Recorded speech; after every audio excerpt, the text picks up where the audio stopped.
বুড়াধুরা কিছু বুঝি না, আমার শুধু একটা স্বামীর দরকার, ভালো মনের, বিয়ে করব বিয়ের জন্য। বিয়ের জন্য এসেছেন? জি। সত্যি কথা? জি। কোনো বেমানি প্রতারণার জন্য আসেন নাই? না। প্রিয় দর্শক, আমার ক্যামেরার সামনে দাঁড়িয়ে রয়েছে একজন বোন। ওনার পরিবার সম্পর্কে বা ওনার সম্পর্কে, ব্যাকগ্রাউন্ড সম্পর্কে একটু ধারণা নিয়েছি, যেহেতু আমরা কি কথা বলি। আপনার বাবা মা কি হয়েছে একটু বলবেন? আমার বাবা মারা গেছে, মা আছে। মা আছে। কয় ভাই বোন? আমি একাই। একা? পরিবার চলে কেমনে বোন? পরিবার, আম্মু বাসায় কাজ করে। মানুষের বাসায় কাজ জি। করে। আচ্ছা, এই যে চলো, বাবা কিভাবে মারা গিয়েছেন বোন? বাবা অ্যাক্সিডেন্ট করছে। এই জন্য আপনার মা আপনাকে বিয়ে দিতে পারছে না। না।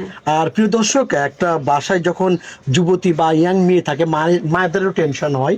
বাসায় অন্য বাসায় যখন কাজে যায়, মেয়েটা আমার কি করছে, বিয়ের বয়স হয়েছে, আচ্ছা বুঝতে পেরেছি, বিয়ে বসতে চান। মানে একটা স্বামী হলে হবে জি, যে হ্যাঁ। স্বামী আমাকে ভালোবাসবে, আমাকে ভালোবাসবে, আমাকে ছাড়া আর কিছু বুঝবে না, আমাকে ভালোবাসবে, আমাকে কখনো কষ্ট